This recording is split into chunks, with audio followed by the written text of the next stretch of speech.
আসসালামু আলাইকুম, খুরশেদা কাকুলি স্বাগত জানাচ্ছি এনটিভির দুপুরের খবরে। ক্রাউন সিমেন্ট শিরোনাম দেখছিলেন, এবার চলে যাচ্ছি পুরো খবরে। গত বছরের ৪ আগস্ট সরকার পতনের পূর্বেই পূর্ব প্রস্তুতি হিসেবে অধ্যাপক মোহাম্মদ ইউনূসকে নতুন সরকারের প্রধান হওয়ার প্রস্তাব দেওয়া হয়েছিল বলে ট্রাইব্যুনালে সাক্ষ্য দিয়েছেন এনসিপির আহ্বায়ক জুলাই যোদ্ধা নাহিদ ইসলাম। আজ শেখ হাসিনা, আসাদুজ্জামান খান কামাল ও চৌধুরী আবদুল্লাহ আল মামুনের বিরুদ্ধে দ্বিতীয় দিনে দেয়া সাক্ষ্যে তিনি জুলাই আগস্ট হত্যায় জড়িতদের কঠোর শাস্তি দাবি করেন। সাথে তিনি আরও বলেন, আন্দোলনের সময় তাকে প্রথমেই নন্দীপাড়ার বন্ধুর বাসায় থেকে তুলে নিয়ে ডিজিএফআই কার্যালয়ে নির্যাতন করে ভোর রাতে পূর্বাচলের নির্জন জায়গায় ফেলে আসা হয়। পরবর্তীতে গণস্বাস্থ্যনগর হাসপাতালে ভর্তি হলে সেখানে ডিজিএফআই গিয়ে আন্দোলন প্রত্যাহারের জন্য চাপ দেয়। এরপর ডিবি কার্যালয়ে নিয়ে গিয়ে ৬ জন সমন্বয়ককে জোর করে আন্দোলন প্রত্যাহারের ঘোষণা দেওয়া হয়।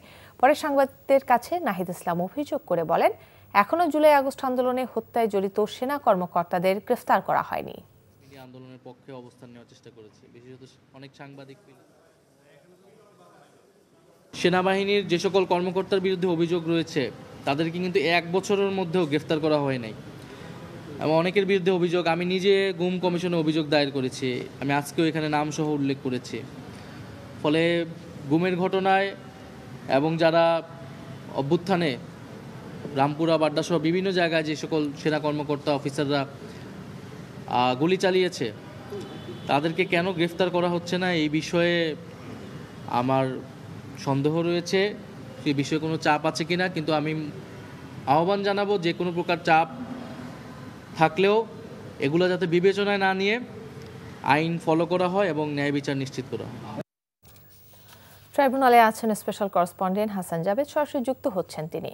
জাবেদ, ট্রাইব্যুনালে নাহিদ ইসলাম তার সাক্ষ্যে আর কি বললেন?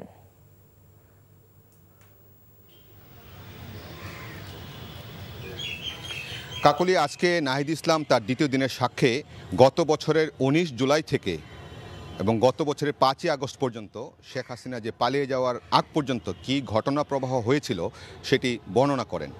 তিনি বলেন যে তারা যখন আন্দোলন সংগ্রাম দুর্বার গতিতে চালিয়ে যাচ্ছিলেন এবং এক পর্যায়ে গ্রেফতার আতঙ্কে বা গ্রেফতারের ভয়ে তারা কয়েকজন সমন্বয়ক আত্মগোপনও করেছিলেন এবং তিনিও কিন্তু নন্দীপাড়ায় গিয়ে তার বন্ধুর বাসায় আত্মগোপনে ছিলেন। কিন্তু সেটাও ডিজিএফআই বা ডিবি তারা জেনে ফেলে। তারপর সেই বাসা থেকে গভীর রাতে গিয়ে, অর্থাৎ 2টা 30 মিনিটের দিকে গিয়ে সেই বাসা থেকে তাকে ধরে এনে চোখে কাপড় বেঁধে এবং হ্যান্ডকাফ পরিয়ে একটি প্রাইভেট কার যুগে একটি নির্জন কক্ষে নিয়ে যাওয়া হয় এবং সেটি ডিজিএফআইয়ের কার্যালয় ছিল এবং সেখানে নিয়ে তাকে নির্মম নির্যাতন করা হয়, আন্দোলন স্থগিত করতে বলা হয় এবং এক পর্যায়ে তিনি অচেতন হয়ে পড়েন। তারপর আবার চেতন যখন আসে, পরে দেখেন যে তিনি আসলে গভীর রাতে 24 ঘন্টা পর পূর্বাচলের একটি নির্জন জায়গায় তাকে ফেলে দেওয়া হয়। সেখান থেকে তিনি তার বাসায় ফিরে আসেন। বাসায় আসার পর তাকে গণস্বাস্থ্যনগর হাসপাতালে ভর্তি করা হয়। সেখানে ডিজিএফআই গিয়ে তাকে আবারও এই চাপ প্রয়োগ করে যে আন্দোলন প্রত্যাহার করতে হবে। সেই প্রেক্ষিতে তাকে পরদিন ঢাকা রিপোর্টার্স ইউনিটিতে সংবাদ সম্মেলন করার জন্য একটি বলা হয় এবং তিনি রাজি হন। সেখানে গিয়ে তিনি যেটি করেন, তাকে যা শেখানো হয়েছিল সেটি না বলে তিনি আন্দোলন চালিয়ে যাওয়ার পক্ষে ঘোষণা দেন এবং বলা হয়েছিল যে ওই আন্দোলনে বিএনপি জামাতের লোকজন ঢুকে এই নাশকতা করছে এরকম বক্তব্য দেওয়ার জন্য এবং আন্দোলন প্রত্যাহার করছেন সেইটা বলার জন্য। তিনি কিন্তু তা বলেননি। এরপর যথারীতি তিনি আবার গণস্বাস্থ্যনগর হাসপাতালে যান, তাকে নিয়ে যাওয়া হয়। সেখান থেকে পরদিন ডিবি থেকে কয়েকজন লোক এসে তাকে আবার ডিবি কার্যালয়ে নিয়ে যাওয়া হয়। ডিবি কার্যালয়ে 6 জন সমন্বয়ককে অনেক নির্যাতন করা হয় এবং নির্যাতন শেষে তাদেরকে বাধ্য করা হয়েছিল যে তারা আন্দোলন প্রত্যাহার করেছেন সেই ধরনের একটি বক্তব্য মোবাইলে ধারণ করে সেটা বিভিন্ন মিডিয়ায় প্রচার করা হয়েছিল। ডিবির হারুন এটাতে ভূমিকা রাখেন এবং তারপর তারা অনশনে যান। 30 ঘন্টার অনশনে তারা অসুস্থ হয়ে পড়লে 1 আগস্ট তাদেরকে ছেড়ে দেওয়া হয়। ছেড়ে দিয়ে দেওয়ার পরেই কিন্তু তারা বিভিন্ন গণমাধ্যমে একটি বিজ্ঞপ্তি ছাড়েন যে তারা এই আন্দোলন স্থগিত করেনি, আন্দোলন চালিয়ে যাবেন। তারপর যেভাবেই হোক তারা আন্দোলন চালিয়ে যান। 5ই আগস্টে সরকার পতন হয়। 5ই আগস্টের পূর্বেই 4 আগস্ট ডক্টর মোহাম্মদ ইউনূসের সাথে তারা যোগাযোগ করেন এবং আগামীর সরকার প্রধান হিসেবে তাকে নেতৃত্ব দিতে হবে সেই প্রস্তাব দেন। তো এইভাবে আজকে তিনি তার সাক্ষ্য শেষ করেন। কিছুক্ষণ পরই তাকে জেরা করবেন আসামি পক্ষের আইনজীবী। তো এই হচ্ছে আজকে ট্রাইব্যুনালে তার সাক্ষীর সর্বশেষ চিত্র। কাকুলি, দর্শক জানছিলাম ট্রাইব্যুনালের খবর। জুলাই সনদের ভিত্তিতেই জাতীয় সংসদ নির্বাচন অনুষ্ঠান সহ কয়েক দফা দাবিতে আজ ঢাকায় একযোগে বিক্ষোভ মিছিল করবে জামায়াতে ইসলামী সহ 7টি ইসলামী দল। বিকালে বায়তুল মোকাররম উত্তর ও দক্ষিণ গেট, জাতীয় প্রেস ক্লাব ও আশপাশের এলাকায় এসব সংক্ষিপ্ত সমাবেশ ও মিছিল করবে জামায়াত, খেলাফত মজলিস, ইসলামী আন্দোলন, নিজামী ইসলাম পার্টি, খেলাফত আন্দোলন, জাতীয় গণতান্ত্রিক পার্টি ও বাংলাদেশ খেলাফত মজলিস। এসব দলের দাবিগুলোর মধ্যে রয়েছে জাতীয় সংসদের উভয় কক্ষে সংখ্যানুপাতিক পদ্ধতি চালু করা, জাতীয় নির্বাচনে সবার জন্য সমান সুযোগ সৃষ্টি করা, বিগত ফ্যাসিস্ট সরকারের সব জুলুম, গণহত্যা ও দুর্নীতির বিচার এবং জাতীয় পার্টি ও 14 দলের কার্যক্রম নিষিদ্ধ করা। শরিয়া ভিত্তিক 5টি ব্যাংককে একীভূত করার সিদ্ধান্ত নিয়েছে সরকার। এটি হলে শঙ্কার থেকে সম্ভাবনায় বেশি বলে মনে করেন বিশেষজ্ঞরা। বলছেন, এই প্রক্রিয়ায় গ্রাহকরা তাদের আমানত হারাবেন না, বরং শক্তিশালী হবে দেশের ব্যাংকিং খাত। তবে কেন্দ্রীয় ব্যাংকের আরও কঠোর হওয়ার তাগিদ বিশ্লেষকদের। মিসবাহ হাসানের রিপোর্ট। স্বৈরাচার আওয়ামী লীগ সরকারের যোগসাজশে বেশ কিছু শিল্পগোষ্ঠীর হস্তক্ষেপে অর্থ পাচার সহ নানা অনিয়ম, দুর্নীতি ও ঋণ খেলাপির কারণে মুখ থুবড়ে পড়ে দেশের ব্যাংকিং খাত। এর মধ্যে শরিয়া ভিত্তিক কয়েকটি ব্যাংক নিয়ন্ত্রণে নেয় এস আলম গ্রুপ, যা দুর্বল ব্যাংক হিসেবে পরিণত হয়। এমনকি ঋণ খেলাপির পরিমাণ ছাড়িয়ে যায় 77% বেশি। এমন 5টি ব্যাংকে একীভূত করে প্রশাসক নিয়োগ দিচ্ছে কেন্দ্রীয় ব্যাংক। তবে যে ব্যাংক খাতকে সবল করতে এই উদ্যোগ সংকট কাটিয়ে উঠতে কতটা সফল মুখ দেখবে তা গ্রাহকদের যে ডিপোজিট যদি বন্ধ করে দেওয়া হয় তাহলে এই ডিপোজিটটা বিপদে পড়বে।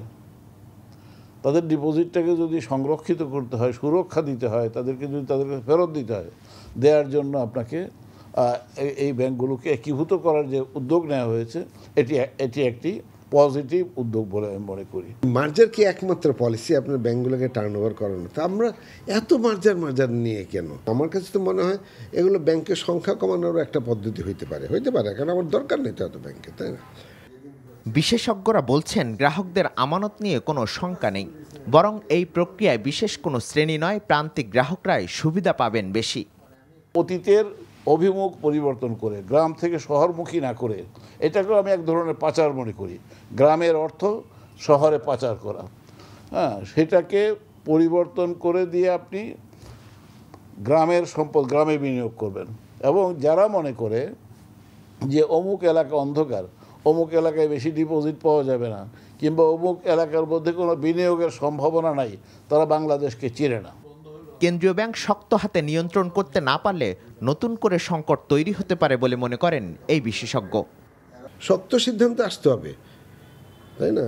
কারণ আমাদের দেশের এই সমস্ত লোকজন তো জানে আমার কিছু হবে না, সরকারই আমাদের বাঁচাবে। এই ফিলিংসটা থেকেই তো এরা কোনো কাজকর্ম করে না।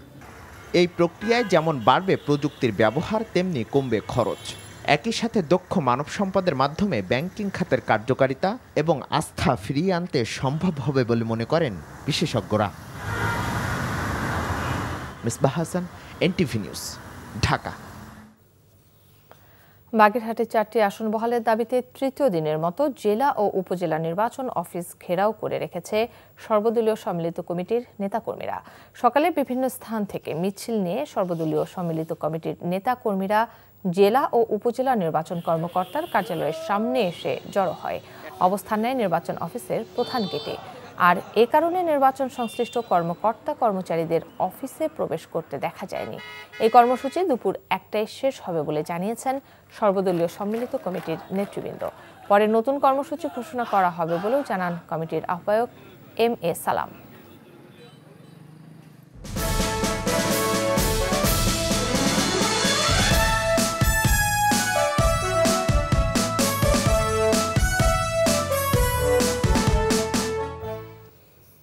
ভোটের দিন যতই এগিয়ে আসছে, রাজশাহী বিশ্ববিদ্যালয়ে কেন্দ্রীয় ছাত্র সংসদ রাকসু, সিনেটের ছাত্র প্রতিনিধি ও হল সংসদ নির্বাচনের প্রচার ততই জমে উঠেছে। প্যানেল ভিত্তিক প্রচার ছাড়াও ক্যাম্পাসের বিভিন্ন সংগঠন এবং জেলা ও উপজেলা সমিতি তাদের সদস্যদের বিজয়ী করতে শিক্ষার্থীদের কাছে গিয়ে ভোট চাচ্ছে। এদিকে নির্বাচনকে ঘিরে জাতীয়তাবাদী ছাত্রদল 6 দফা ও ইসলামী ছাত্র শিবির 9 দফার লিখিত দাবি জানিয়েছে। আগামী 25 সেপ্টেম্বর রাকসু নির্বাচনের ভোট গ্রহণ অনুষ্ঠিত হবে। টানা বৃষ্টি আর উজানের ঢলে তিস্তার পানি বেড়েছে। প্রবল স্রোতে রংপুর গঙ্গাচড়ায় তিস্তা সেতু রক্ষা বাঁধের প্রায় 60 মিটার অংশ নদীগর্ভে বিলীন হয়ে গেছে। ভাঙন অব্যাহত থাকায় রংপুর লালমনিরহাট সড়ক ও আশপাশের কয়েকটি চরগ্রাম হুমকির মুখে পড়েছে। আতঙ্কে দিন কাটাচ্ছেন নদীপাড়ের মানুষ। এলাকাবাসী জানান, গত 14 সেপ্টেম্বর থেকে উজানের ভারী বর্ষণে ক্ষতিগ্রস্ত বাঁধটিতে ভাঙন শুরু হয়।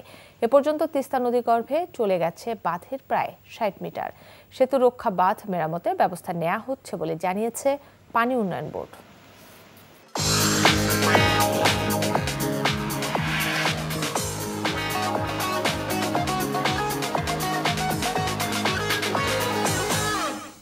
মার্কেন্টাইল ব্যাংক অর্থনীতির খবর। রাজধানীতে আজ শুরু হয়েছে সাউথ এশিয়া ট্রেড ফেয়ার 2025। এতে বাংলাদেশ ও পাকিস্তান সহ সার্কভুক্ত বিভিন্ন দেশ থেকে 100-রও বেশি প্রতিষ্ঠান অংশ নিচ্ছে। তবে এবার মেলায় থাকছে না ভারতের কোনো স্টল।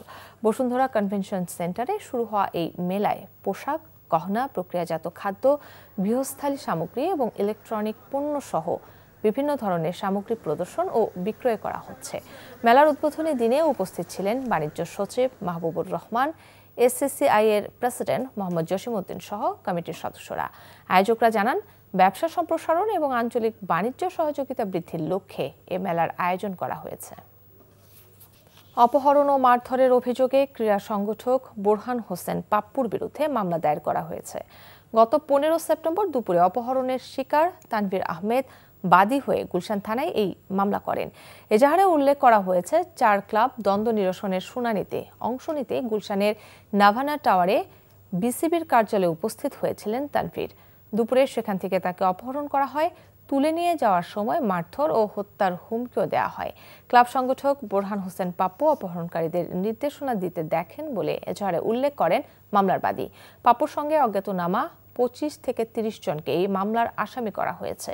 অপহরণের সেই দৃশ্য এনটিভির খবরে প্রচার করা হয়। এই ছিল দুপুরের খবরে। এই খবরের ভিডিও সহ আপডেট জানতে ভিজিট করুন এনটিভি অনলাইন www.ntvbd.com। এছাড়াও এনটিভির জনপ্রিয় সব অনুষ্ঠান ও খবরের আপডেট জানতে ভিজিট করুন আমাদের ইউটিউব ও ভেরিফাইড ফেসবুক পেজ। 5টায় দেশের খবর দেখার আমন্ত্রণ রইল। ধন্যবাদ সবাইকে।